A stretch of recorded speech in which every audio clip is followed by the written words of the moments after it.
Welcome to another episode of Ruff Talk VR, a weekly podcast with in-depth game reviews, exclusive developer interviews, and the latest MetaQuest and virtual reality news. We join our hosts, the father-son team of D. Scruffles and Stratus today, as they spend another episode breaking down and discussing the world of virtual reality. Hey, welcome to this episode of Ruff Talk VR. Today we're coming at you with another game review. 2 weeks in a row, we're getting back on track. Of course, we're still remote today as we had the snowstorm that we talked about a little bit on Monday's episode. The Noista. Yeah, I did a shit ton of shoveling. It's the way it goes. Comes with the territory, no pun intended. We're still remote though, but next week we'll be back on track, but we couldn't wait on this game review.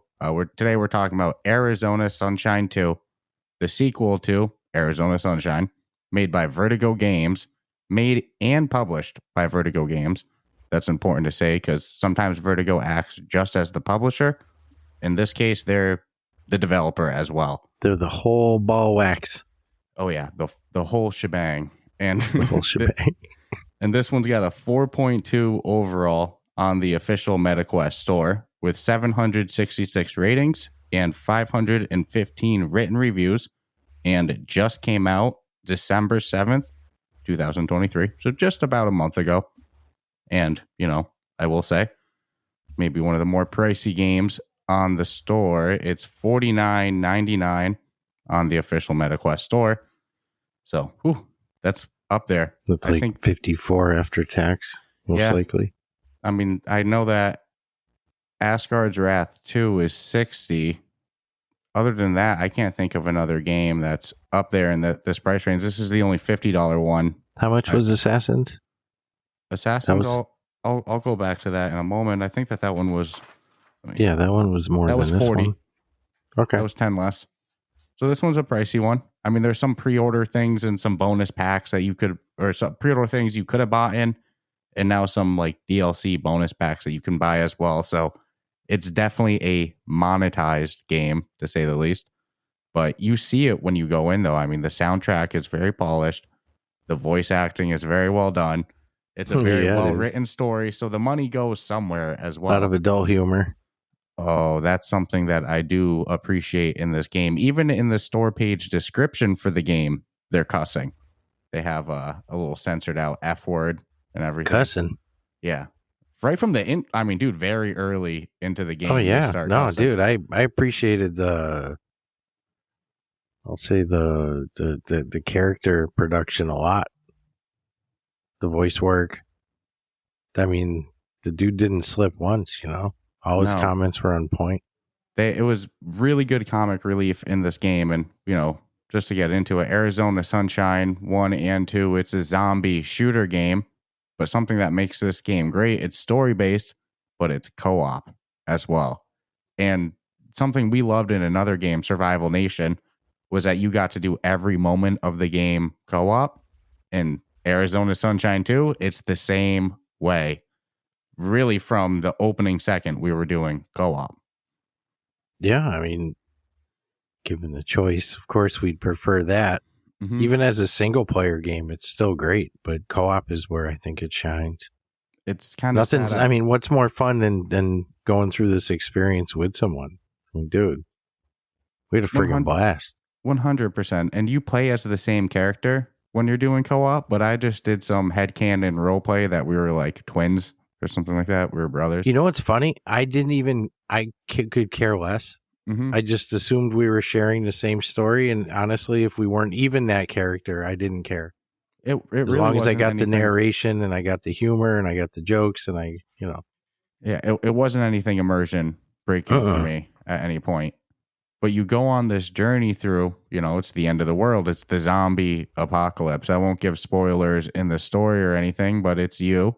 And very early into the story, you get joined by a dog that you name Buddy. And he's a total badass. I mean, right from the opening, he's functional. He's killing zombies. You use him to go fetch things, to get into crawl spaces that you can't get into. So Buddy's a badass, a very good companion in this game. How good of a job did they do getting that emotional attachment to Buddy? Man, they allude to something in the trailer So I won't go Yeller into vibes, you know. Yeah, you know, they get you attached to the dog because they do a good job with it. It's not just functional in the sense of using him all the time. They do a good job with dog interactions. You can play fetch with him with ball. You can pet him. You can pet put him in a cart. Yep, make him sit down. You can give him commands. Like you can make him go attack. You can fetch zombie body parts. Mm-hmm. You can throw the zombie head and dog go chasing after it, bring it back. You couldn't be happier. Yeah. I mean, they did probably the best dog mechanics I've ever seen done in VR. And that's kind of silly to say, but it's something that adds to the immersion and the experience. How much time did we add to our playthroughs? Just, 5 minutes here and there playing with the dog. So, well, and what's cool too is the dog isn't like, oh, let's just give them a dog to play with. It's like it had purpose and function. And let's be honest, there's things you can't do without the dog. So it's cool that not only was the dog brought into the game, but they gave it like an absolute purpose and part of the story. That can be a fine line to walk, where sometimes games have done those type of things where it just ends up being more annoying than anything. But it never hit that. Correct, and never hit that point in this game. It was always like, oh shit, there we gotta send Buddy real quick. But it was never anything that was like, oh, this thing that. So they did a good job balancing it. Well, and you know what else is cool? Think single player. You're playing it single player, having that companion with you. I mean, it's not human, but it's going to give you that. I don't know. It's going to give you that connection you probably want in a game like this, just like we have when we play co-op. The added bonus for us was it was us and the dog, so it was even cooler. But for single player, yeah, man, it's like you don't want to do that shit alone. It's a zombie apocalypse. Nobody wants to be alone in a zombie apocalypse. Well, the people that do are the ones I worry about the most, more than the zombies. So yeah, you go on this journey through a zombie apocalypse world with Buddy, your dog, in search of Patient Zero. The source, the origin of this outbreak, and it's quite the adventure you go on. That's about all I can really say with the story without walking into spoilers. I guess from there we can kind of get into the gameplay and stuff like that. What I will say about this story is it was well done. It kept me captivated. It was never a nuisance or anything. It never took too much like long cut scenes or anything like that. The story was engaging. I wanted to get to the end. I wanted to get to the next part. You're on this journey for Patient Zero, so they do a good job like dangling it in front of your face, always feeling like you're a step away from it, very close, but also knowing that you still have a lot more to go in the game. So I don't know. It was paced really nice story-wise as well. And then an aspect that I know you have a lot of appreciation in, and it's something that Vertigo Games shines in very well. The music in this game, phenomenal. Really, really good.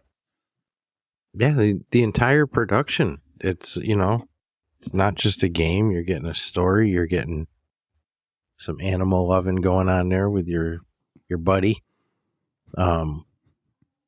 Dude, and again, like the voice acting was just on point. Usually when there's so much dialogue for a voice actor, sometimes there's a couple of lines that will always be like, did you catch that line that just seemed like it was the right line, but it wasn't the right tone for the scene?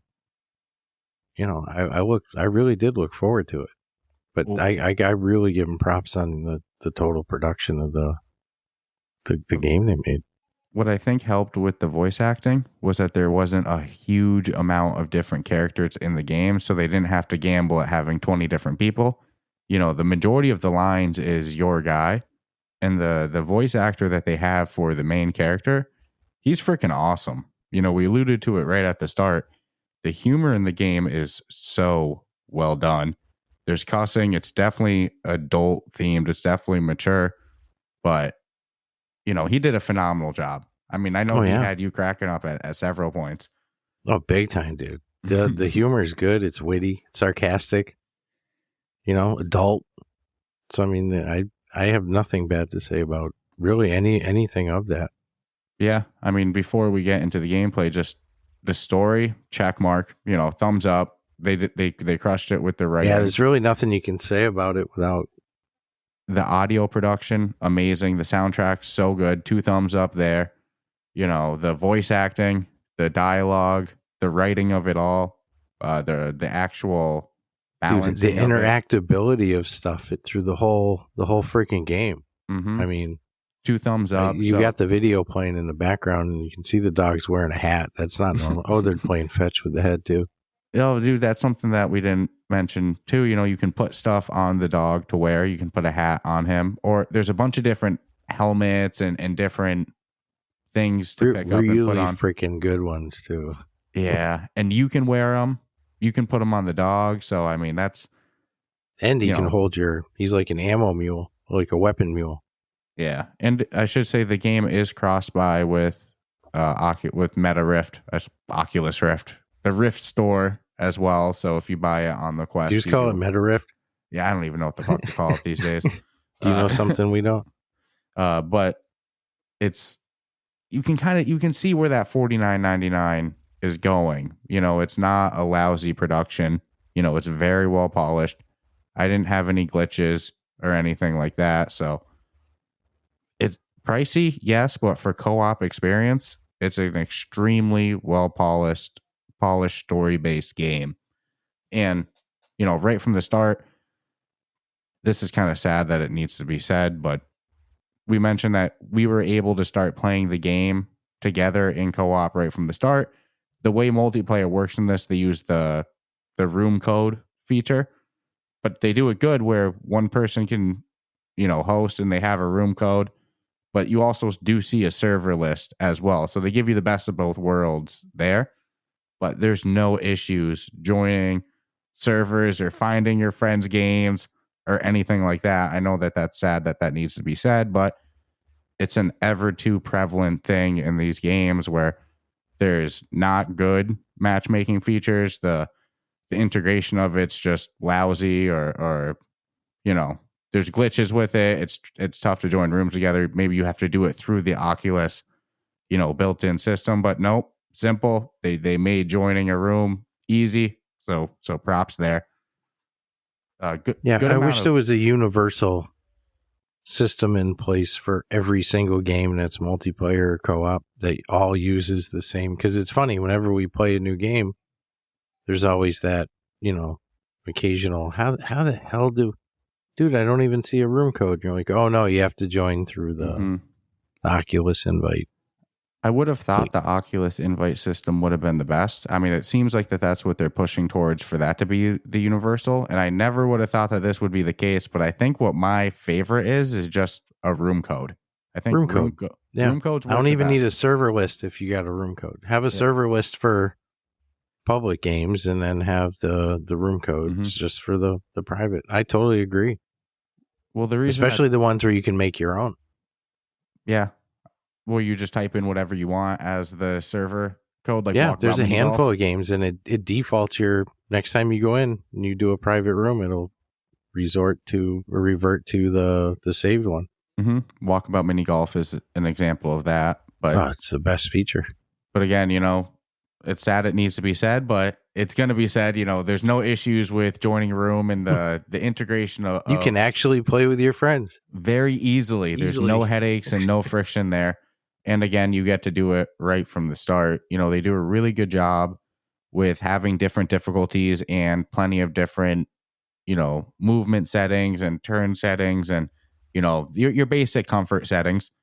And what's cool about the difficulty settings is, to me, that gives incentive to play the story over and over again. We played it on, I think, the normal difficulty, and there's 2 more difficulties higher than that off the top of my head. It's like, well, I do want to play the story again from start to finish on a higher difficulty now. So it had some replayability there. We did do the normal mode. Yeah. And I agree. It's not all story games you want to go back to and play through it again, but this is one that, just like Arizona Sunshine. I mean, which is what we're talking about. Assassin's Creed began with an A. Normally I might not be wanting to go back there, but there's some stuff I want to do and more stuff I want to accomplish. And it's like Grand Theft Auto. They're the master at getting you to replay. You don't have to replay the game, but dude, you've done everything, but you can still go in there and spend hours. So it's pretty brilliant. To just hang out in. But this game, I totally agree with. I want to play it again, together. I mean, I'd say it took us maybe 8 to 10 hours to beat the story in total. Yeah, dude. But we screwed around a lot. So, I mean, I would say that if you're trying to plow through it, 5-6 hours? Something like that. But that's not how we typically play these types of games.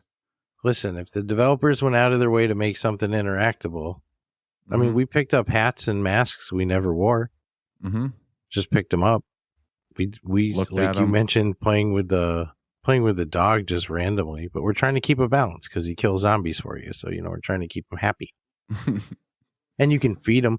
They got wieners, and sausages, very, very phallic sausages. Yeah, they have quite the jiggle, wiggle effect. Yeah, on the hot dogs, to say the least. But no shame when you need life. Put it in your mouth. But once you go in for the first time, you go to start the story. You pick the gameplay difficulty, whether you're playing single player or co-op like us.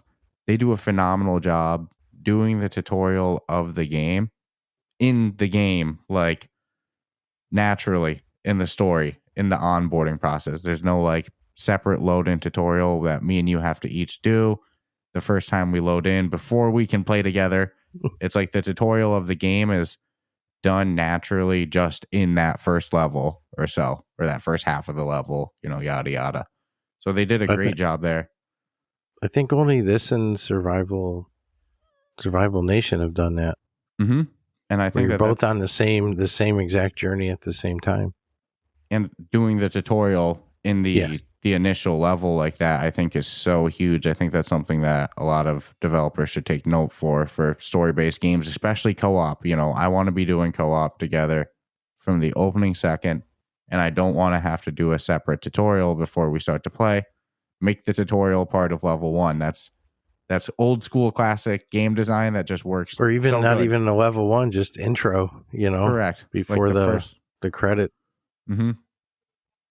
Like kind of Assassin's Creed did that. You thought that you were in level 1. Dude, they crushed it with how they did that. And it just was like an orchestra, and they built up, and then the game hasn't even started yet. Yes. You feel like you've done some shit. You've been playing for 15 minutes, and then all of a sudden, it's a good psychological effect where, like you said, fantastic. You're 10, 15 minutes in, you think all right, this is the whole game, and then that title screen comes up, and you go, what? No way. You know what I was thinking, just to veer off course, why not? But if they gave out just that portion of the game as a demo up to the point where point where the title screen flashed, how amped would you be having just done that 10 to 15 minutes to get to that point when you've seen it with your own eyes? This is going to be one hell of a good game. But back to Arizona. Yes, they crushed it with their with their first level too, because even you could make that same argument for Arizona Sunshine too. Have me and you play level 1 together, co-op, not owning the game, and tell me that we're not going to buy the game after. That first level of the game is so well done. Something that we've talked about or referenced a few times so far is interactability. So that first level, you go in, they start teaching you the game, kind of laying out the foundation of the story. You get Buddy, the dog. You're learning how to shoot, learning how to reload, all the gun mechanics in the game, which is super simple, by the way. There was nothing hard for controls or anything in this game. Your main weapon is going to be the pistol, and they do a good job where you can use it one hand or you can use it two hand for extra aim. And that two-handed highly extra recommend aim, it.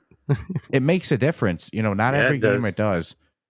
You feel good shooting with it, and then to change your, reload, you press A, it drops the round. Then you put in a new magazine, reload, boom, then you're good to go. Super easy. All the ammo's on your chest as well. You can see, this much of this ammo, this much of my pistol ammo, my assault rifle ammo, my shotgun, my explodables. They give you a good variety of different guns throughout the game, as well as I just alluded to with the ammo part. You get pistols, assault rifles, flamethrowers.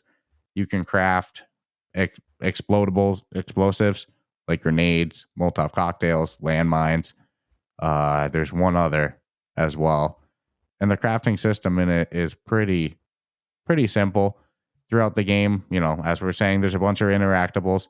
If you're like me and you're going to spend way too much time just picking up and looking at stuff, especially because, we've talked about it a couple times on this podcast. But in that first level, there's a little thumb drive that says celebrity foot pics. And, those type of little humor and little jokes are all throughout the game. So, you'll be searching, you'll be looking for things, just looking at them, getting ammo. And then you might pick up metal, alcohol, glue, and other different materials. And then you can use those materials to then go craft the explosives. There's kind of like this suitcase looking thing. You open it, it shows the 4 different explosives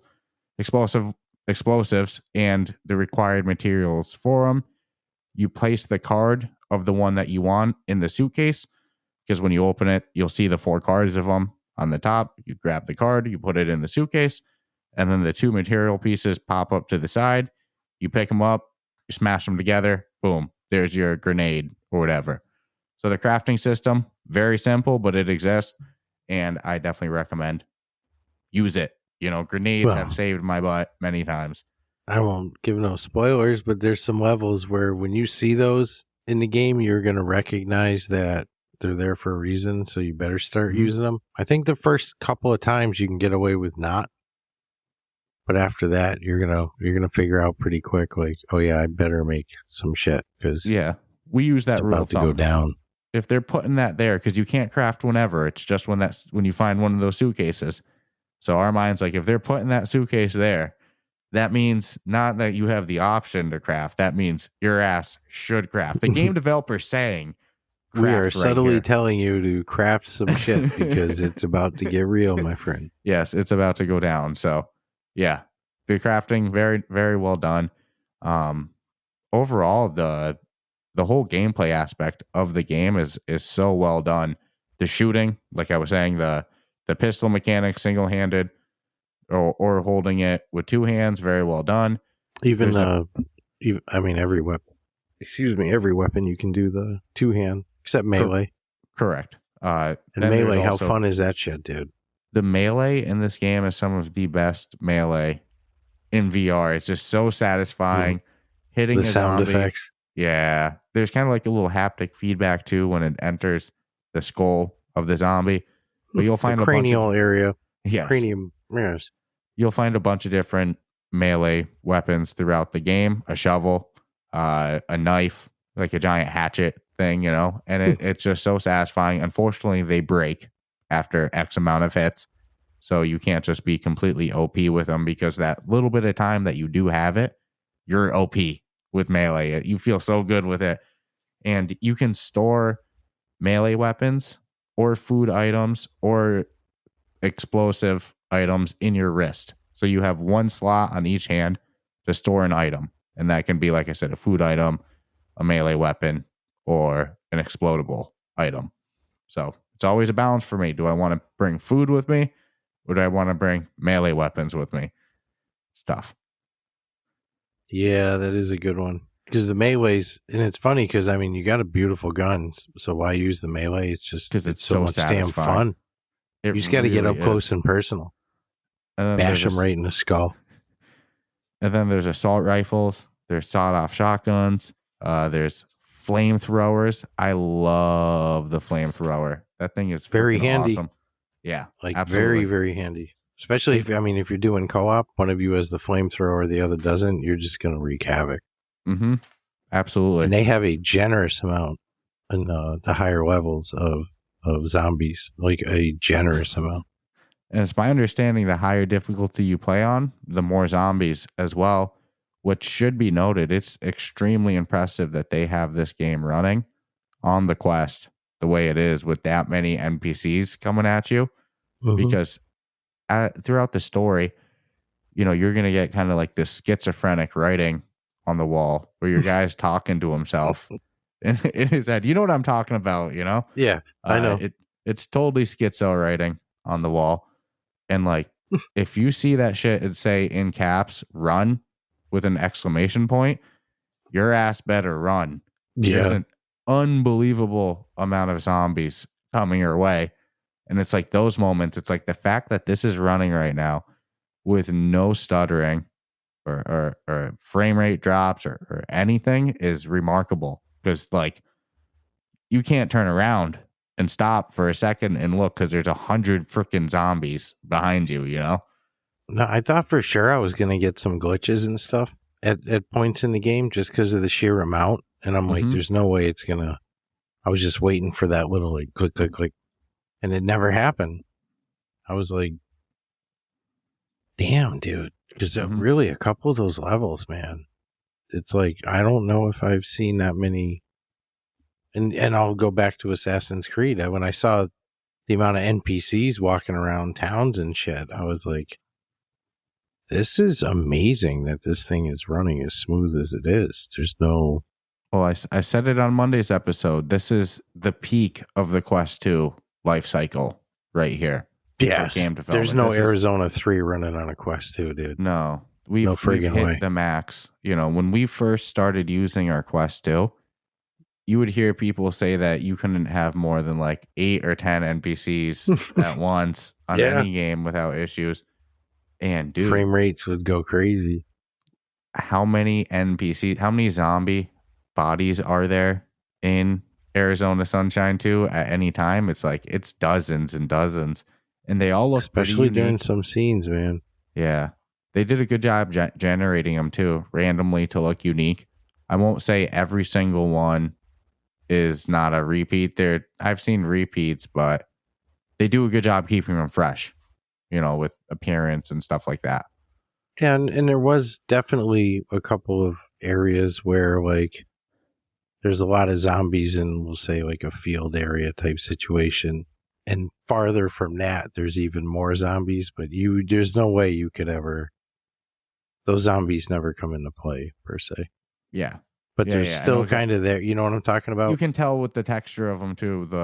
And I only know that because I took shots at them from a real far. You know, I'm like, oh, I can kill them wicked far away, and I'm like, oh, okay, they're distanced zombies. They're not coming for the fight.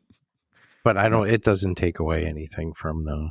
No, the actual zombies that you kill too, that you're actually going to fight, they're very good graphically as well. You know, they have really. They good got a good textures variety of them too. And we were talking about it a little bit. We got a little sidetracked and veered. It happens, but you know, this is a game where search everything because ammo is your best friend. You need ammo. You know, you're gonna be running. Yeah, it's not unlimited. No, I think you get what pistol is 150. I think max. Yep, and then assault rifle magazines. 180. I think you can hold like 30 shotgun shells or something like that. So it's like. Well, like 5 or 6. Not 150 magazines, 150 bullets. Yes, in total. 150 magazines would be amazing. But no, 150 total ammo. I knew what you meant. You see it on your chest again. On your wrist, you see your health. So definitely go searching for as much ammo as you can. Go search every corner because running out of ammo or running low on ammo will give you anxiety in this. You're fricked. You're fucked. Well, yeah, you know it. You're just prolonging the inevitable. Mm-hmm.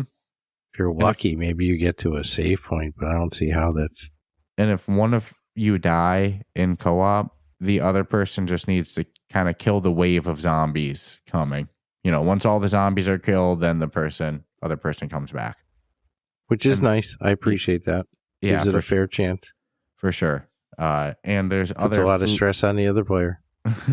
And if there was a revive method, I don't know if there's ever an opportunity for you to sit there long enough to revive. Even I don't know how they could have done that because the zombies are on your ass in this. You know, once I just stay moving. Yeah, forward, 100%. backwards, whatever I got to do, but I'm not stopping. So like you said, even if there was, you know, I don't think you could. No, I don't think you could stop defibrillator. Like, no, dude, I don't have time. No, you die. You know, and there's a different food items, like you have hamburgers, hot dogs, and pizzas and stuff like that, but they all heal the same as well. It's just kind of like a visual difference. I think you get 3 chomps on each one. Chomp, chomp, chomp. And you see a burger on a grill. You need it. You can shoot with one hand and eat the burger with the other. I was doing that.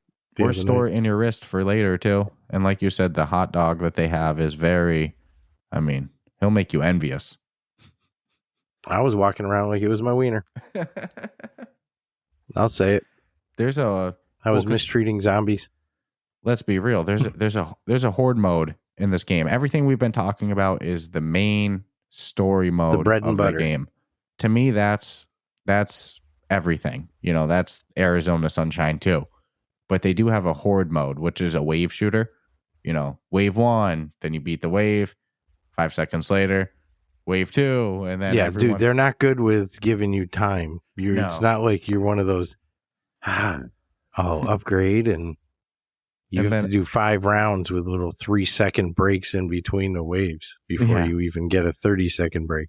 Well, yeah, every like 5 or 6 waves, you get a longer break where they bring you new weapons and stuff. But in the horde mode, you're in this like kind of boxed area that you can't leave. And zombies are going to come from all the directions. They start you with a pistol with a shit ton of ammo around. And then every time they do an intermission, like 5 or 6 levels in, they give you a new gun to play with. You don't have to take it either. Definitely my favorite's the point we got kind of the Desert Eagle. That thing was badass. But nonetheless, right on the table in the horde mode, there's kind of like, it looks like 2 cherries or 2 balls right there. And then the hot dogs right there too. So they know what they're doing with that hot dog. It's a big sausage, sir. Yeah, it's a little coincidental. They're like 2 feet from each other. Mm-hmm. Just in case you couldn't figure it out on yourself, we'll make it easy for you. But the wave shooter mode, there's a leaderboard with it, and it counts each person's total kills, the accuracy, and the total score for it. And like all wave shooters, easy. Oh my goodness, it's getting a little bit harder. And then you're dead. But it's pretty fun, especially with the leaderboard. It's nothing to, scream and say you need to buy the game for the wave shooter or anything. Definitely the game is the story mode, but it's also not a bad game mode. I actually had fun playing it with you. Yeah, I mean, there's mixed feelings on it from others, I guess, but I'm not going to lie. I was like, well, this is even better in a way, because if I don't want to do any of the story stuff on the harder, I can just go in and do some of the horde mode. It's not. I mean, to be honest with you, kind of fun, I wasn't even expecting a horde mode to be in the game. I was just expecting the story mode. Like, if there was no horde mode, I'd still be good. It was just like kind of a bonus. Yeah. So like it should, Arizona Sunshine plus horde mode. Yeah. It's definitely not. I'd crack up if someone was like, I bought it for the horde mode. Yeah, totally. Fuck that story. It's just a little bonus extra, but yeah, it was above and beyond, because if they didn't have it, you wouldn't miss it, right? You wouldn't be like, you know what? The only thing missing from this was a horde mode. And it does add some replayability too, because seems like zombie games like to have horde mode, so it does make sense though. Well, because zombies, you got to shoot a shit ton of them in a zombie game. Imagine a zombie game that just sent 5 zombies at you. You need all the zombies. And I will give the gameplay tip of, like all zombie games, headshots, baby. Because you got all day. Yeah, especially if you're thinking of it, you're conserving ammo a bit. Aim for the head. Sometimes let them get a little bit closer too, and then pop, pop, pop. But the game, man, the gameplay. I don't mind the Lincoln style. Yeah, it works. It's more effective than the distance ones. Just pop. I wait till I can see the white in the eyes of the zombies. And then I shoot. And then you got the helmet wearing ones that'll take 2 shots before you can even shoot them in the head. And then there's some that have like the football helmet that take like 4 or 5 clean shots to the skull before. And that's important to know, because they're going to start coming into your play area. And if you know, like, oh shit, this is one I'm going to have to shoot 4 times. And then there's also you're screwed. Then there's also sprinters, like all zombie games. The runners. They do a good job. Fuck that, man. I don't think that's possible. It's a gameplay thing that's in all zombie games. But you can shoot off limbs real good in this game too. You can shoot off arms, legs, make them like crawlers just by shooting off the legs. Well, and Oh, no, go ahead. No, what you can say? I forgot. So I was keep gonna- going. It'll come back to me. I was going to say, when you shoot off a body part, an arm or a leg, you can go over to it, you can pick it up and wiggle it around, kind of play with it, either before or after the kill, you know? Same thing with the head. If you shoot off the head, you can go over to it, pick it up. You see the jaw there, you can slap it around, play with it. Use the body. It's got movement. Tick, tick, tick, tick. Good physics Talk on to it. me. Good wiggle on the body parts. Then, like we said earlier, you can use it to play fetch with Buddy over there. So they did a great job with all that stuff. The death physics are good too. Like you shoot somebody, you shoot those zombies in the head with the Desert Eagle, they're off the ground. I mean, their feet go right up to the shoulders, go flying through the air. But boom. Had me laughing, man. There's some climbing aspect in the game too. There's some climbing modes or moments as well. It's not a huge part of the game, but there are some climbing. It exists. So some good gameplay variety. I'm trying to think if there's anything else we missed for like the way the game works, the function of it, you know. I'm just amazed that people can still take zombie games and make them interesting.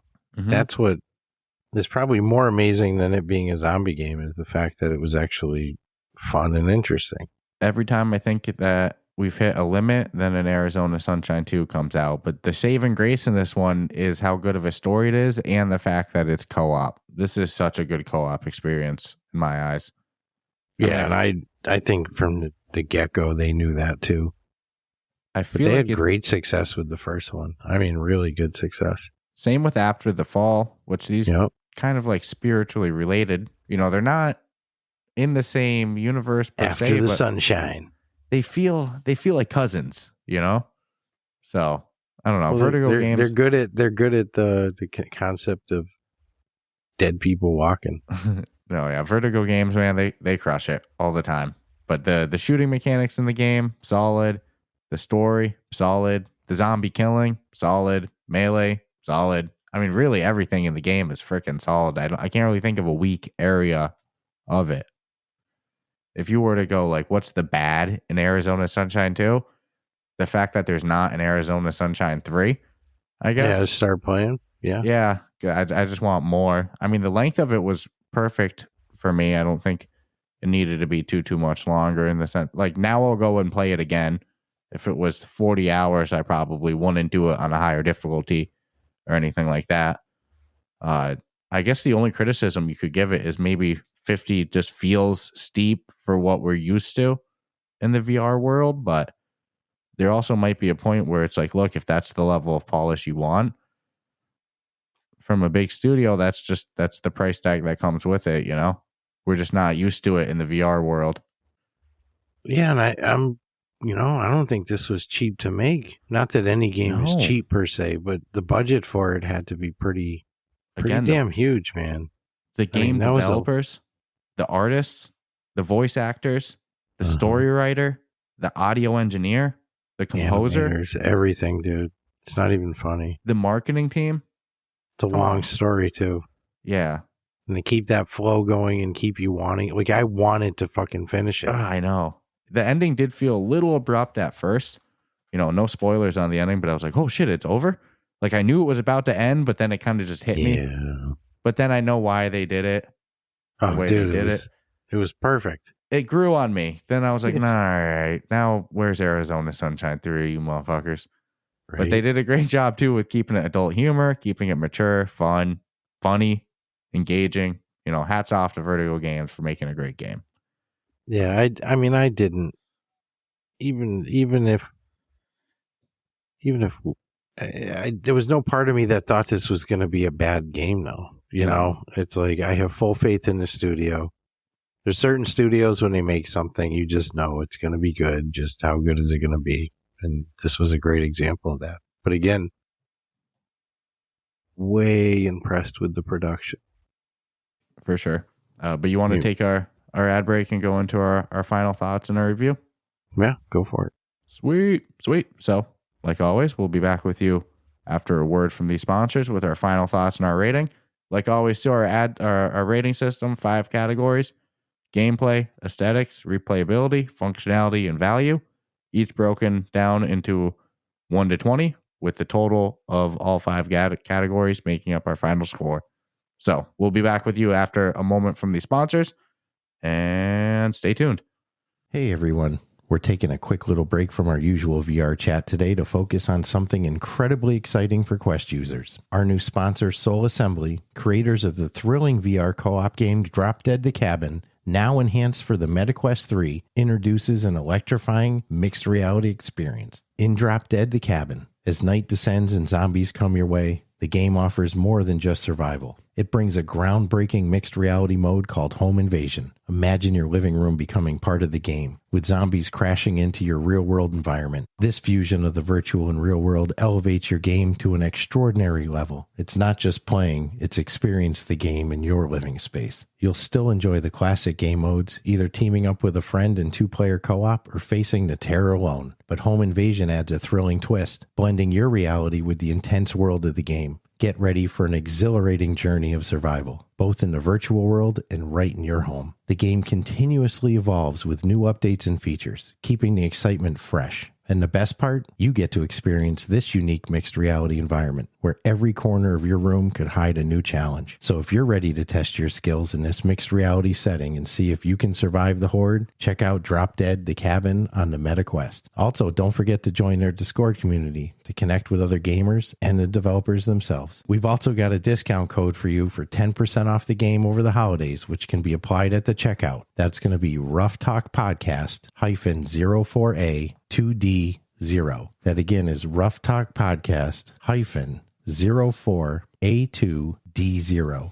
We can't wait to hear about your experiences, especially on the Home Invasion mixed reality mode. Dive into Drop Dead the Cabin today and see how you fare in this immersive new reality. And again, that's discount code Ruff Talk Podcast -04A2D0 at checkout for an additional 10% off. It's Santa time. The season for a fresh cut is finally here with the sponsors of today's show, Manscaped. The leaders in below-the-waist grooming have just launched their 5th-generation lawnmower to help you avoid another silent night in the bedroom this year. Take care of your special snowflake with Manscaped and watch your South Pole shine like never before. Get the best stocking stuffer of all by going to manscaped.com and using the code word RuffTalkVR for 20% off plus free shipping. Mrs. Claus will thank you. What could be better than giving the gift of good hygiene and a few laughs? Starting with the Lawnmower 5.0 Ultra, this is the crown jewel of the holidays, and dare I say the best ball trimmer of all time. The electric razor's advanced skin-safe technology is a lifesaver and known for reducing nicks and cuts on his Santa sack. But the fun doesn't stop there. Anybody in the family have too much scruff? Look no further than Manscaped Beard Hedger Pro Kit and Handyman Electric Face Shaver for all his facial hair needs. Dad have those nasty nose hairs? Save the day with the Weed Whacker 2.0 nose and ear hair trimmer. Is there boxer game week? Take care of the chestnuts with Manscaped's Boxers 2.0, featuring their signature jewel pouch to keep you calm, cool, and collected. Have their nails seen better days? Manscaped has you covered with the new Shears 3.0 nail grooming kit. You can get 20% off plus free shipping with the code RuffTalkVR at manscaped.com. That's 20% off with free shipping at manscaped.com for just using the code RuffTalkVR. Say ho ho ho to a well-groomed mistletoe with Manscaped. And we are back. And now, in the saddle again.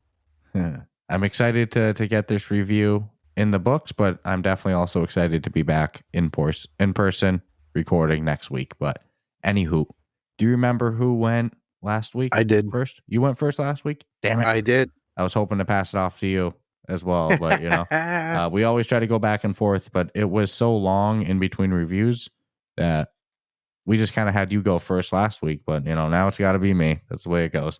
But like I said before the ad break, we need that coin. Yeah. I like that coin a lot. Flip the coin for each one, but nonetheless, so gameplay, aesthetics, replayability, functionality, and value broken down to 1 to 20. I'll start with gameplay. Probably the easiest category of them all, 20 out of 20. Vertigo Games crushed it with the core gameplay mechanics of the game, the shooting, the interactability. There's so much interactable in the game. That's just fun to go explore, look at, read. Again, killing zombies, whether that's through the shooting. The shooting feels tight. The melee is amazing. Some of my favorite melee in VR. The shooting's a nice balance of, it's not the most arcadey I've ever seen, but it's also not the most realistic. It's in the middle. You know, there's some games where you just put the gun up to your chest and it'll reload it. This one, you still have to at least press A to drop the clip or drop the magazine, pick up a new one out of your chest, put it in, and do some sort of manual reload. But it's also not the most realistic. But it's a nice balance. It's fun. It works for what the game is. So gameplay, 20 out of 20. Nice and easy there. Aesthetics, this one actually I had to ponder on. You know, it's not my number one aesthetics, but it's not bad at all. You know, the aesthetics are actually really good, especially if you go into aesthetics being the audio, the visual, all of that experience. I mean, they did a good job. So I ended up settling 18 out of 20 on the aesthetics. Not the number one on the Quest 3, but really, really good. You know, I mean, Vertigo Games, they crushed it, both audio, visual, all that. So aesthetics, 18.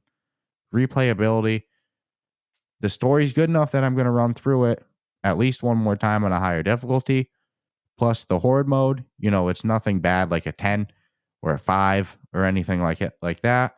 But I'm going to give them a 15 out of a 20 on replayability. For what the game is, to be able to still hit a score like that on replayability, wicked impressive. So great stuff there. Functionality, I had no glitches or anything like that. No issues reloading or anything. So I'm going to give them a 20 out of 20 out of functionality. And value, you know, I do believe the game is worth $50. I just also know the budget that some people, you know, buy games off of and everything like that. This was a tough category for me. I went back and forth on a couple different. I'm going to end up saying 15 out of 20 just because it's one of the most expensive games on the store. But it's so good. You know, it really is worth the money and everything. So 20, 18, 15, 20, 15. I'm going to give them in total final score 88 out of 100. Okay. It's funny because sometimes our categories don't necessarily do the game. There's been a few examples of that. I'd almost put this one in it. And sometimes it does it the opposite. Sometimes it's a game that sounds better with our final score than like, yeah, it's fucked up. I enjoyed it less. Had no idea it was that good. Our review system is honest, though. It keeps us honest, and it's a nice filter to run things through because it kind of takes away some personal bias of like, well, I wish I could give bonus points just because of how much I liked it. But no, let's break it down category by category. No, and usually if there's some bias, like, because it's a genre, you know, we admit it. So you can take that with a grain of salt. And I think there's even a couple where we said, look, take a couple of points off of each category if you feel like, you know, because I'm just telling you up front that it's like my favorite genre or whatever. So, okay. So gameplay, I give it a 20. I think single player, co-op with a dog. It's freaking fun as hell. I guess there's a couple instances where technically, if, you know, you're forced to give a command to the dog as part of the story. Only really one of you can give that command. I never felt like either one of us stepped on each other's toes ever giving commands to the dog. It was just like whoever was there organically would do it.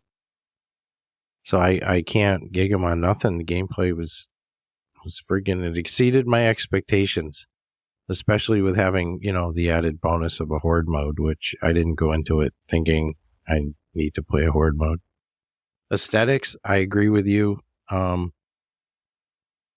It's more than just the graphics. It's more than just the sound. It's like, this was a full production game, everything, you know, the sound effects, the voice acting, the script writing, the humor, the actor staying in that character and seeming, unless they filmed it all or, you know, or recorded it all in one day, one session, it's like, it was pretty incredible that like everything seemed to flow nice. There was never a comment or a joke or a sound that seemed out of place. If anything, everything was like spot on. I appreciate all of that, including the death sounds of zombies going splat. But I give an 18 on aesthetics. We're pretty much right on the money, by the way.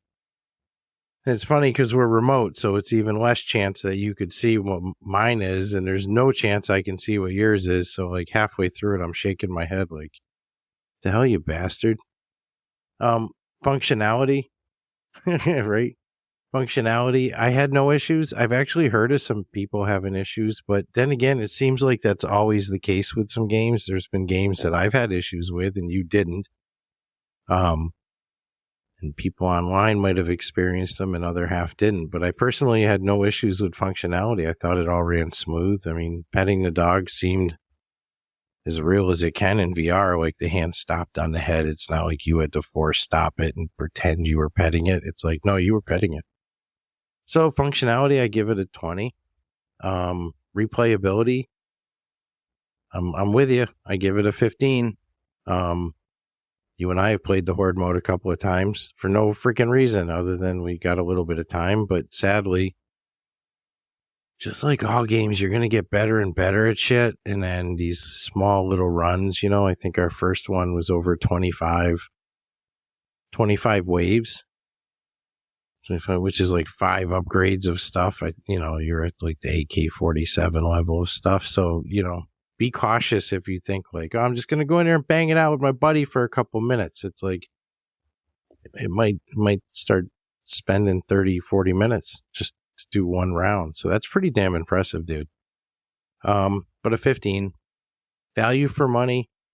I went up just a couple more to the 17. I think, if you play the game and you see how much went into it, it's like, all right, but we're splitting hairs with a difference of 2 points. So a 17 for value. I agree with everything you said. It's like, it's not in everybody's budget to go spend $50, $60 on a game, especially if you're coming off of, really loving their first one and you're like super excited and you're like, gonna have to wait another couple of weeks or whatever, but I get it. So 20, 18, 20, 15, 17 for a 90. Yeah, they're very similar scores. And I get it on both sides for the cost. The customer, it's like, on the customer side, I feel the struggle of VR games are normally not that expensive. And I also get it on the studio side of like, look, for a game of this polish, and like that's the cost, that it takes to make a game like this. So I understand both perspectives. I think it's important to say that the 15 out of 20 in value doesn't mean that it's not worth the money. It's worth every penny.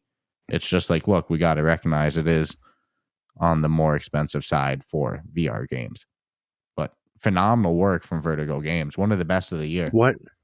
Just to like torture you a little. What do you think they could have added that would have brought your score up from 15 to a 20? For value. So what could they have added to add to value? Yeah, what do you think they might have been able to add to the game that would have smudged you higher than the 15? I'm just, and there's no wrong answer because we don't make games. So I don't know. But I do know in the game there's some customization on the home screen where if you pre-order the game, you can add a different watch or different stuff to buddy and stuff like that. Maybe if there was more ways to purchase those things with in-game currency that you unlocked by playing the Horde mode or the story mode, you walk away with you finish the round of the Horde mode, you have 1,000 credits, whatever. You buy a new watch or something like that. I think that type of replayability addition might have helped the value, but I think the big problem is more that I have a bias against games above $40 price tag right now, just because it's a little bit more out of the norm. But the reality is that we just got to get used to it. It's an inevitable reality as we grow up, as we get older. As the VR industry matures, that's just part of the way it goes. 60 is going to be the regular one day, like it is for flat screen. Just what it is. Oh, no doubt. And then again, it's possible we're going to see those, gold edition, platinum edition. Mm-hmm. Which this one already has a little bit going with it. Like I said, you can buy a upgraded edition for $10 more. So $60 total. That comes just with some more buddy attire and stuff like that. For the sake of that, I'm glad we're reviewing the base model. Yes. The game is it might have affected the value. I don't know if The game is definitely monetized. $10 for some cosmetic is, Yeah, they got their money for it. It's monetized, but it's a great game. It's important. But yeah, to say dude, that. I get it. It's one of the best co-op games. The production level's there. The production quality is there. So it can justify that price tag. You're saying we did it. How long do you think? 6-7 hours? I think 8 to 10. Okay, so 8 to 10 hours. So it's 4 to 5 movies in duration. Yeah. And what does it cost two people to watch a movie? It's like, dude, they paid us to play the game. That's how it really worked out. So if you buy the game, know that studio pretty much put money in your pocket to play it. Because if you watch that much content in a movie, you'd be paying, double. Right? No, great stuff. Makes sense.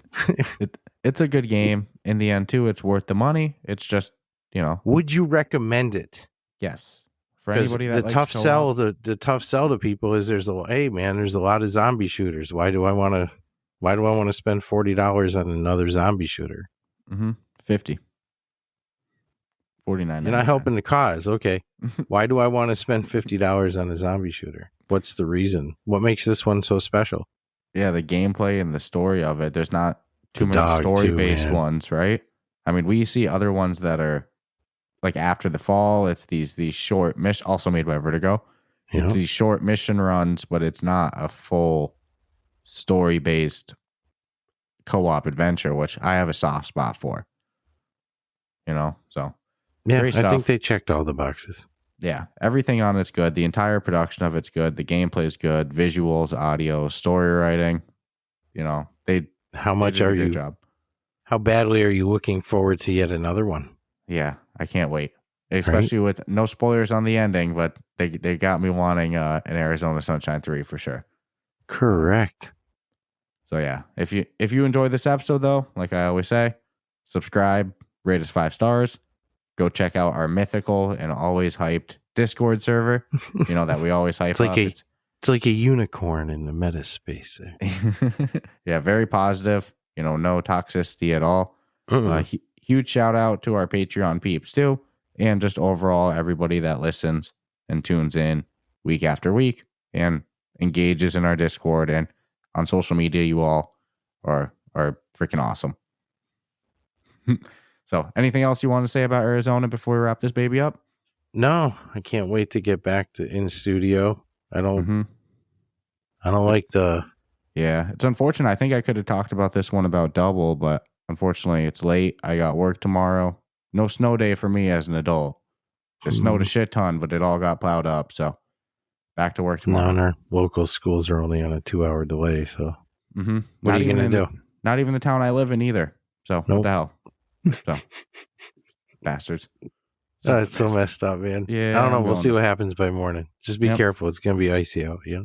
My ass is going to work. So, I got to wrap this up. Gotcha. Otherwise, like I said, I probably could have talked double about this. This game is great. So, I said, it's definitely a fun game, and I can't wait to see what they're going to come out with next. And also, don't forget to rate us 5 stars on YouTube. Subscribe on your favorite podcast platform. Rate us 5 stars on YouTube. I'm sorry. Reggie's coughing up. Give him a minute. Yeah. I meant subscribe on YouTube, not rate us 5 stars on YouTube. But subscribe to us on YouTube. Rate us 5 stars on your favorite podcast platform. And I guess, join the Discord, join the Patreon, and tune in for next week. I don't know what else to tell you. Stay safe. Stay safe. Stay safe. Happy VRing. Brush your teeth. Put on some deodorant. Don't forget to floss. Don't forget to floss, all that stuff. And we'll be back with you on Monday, hopefully with our awards. That was supposed to be this week, but the damn snow came. Mother Nature dragged that out another week. So that'll be Monday. It gives us more time to ponder and everything like that. And stay tuned for February 2nd for our gaming showcase. And you can also vote who you think should win each category in our gaming award show. You can find all that info in the show notes, our episode description of this episode. And other than that, we'll be back with you on Monday. Peace. Take care.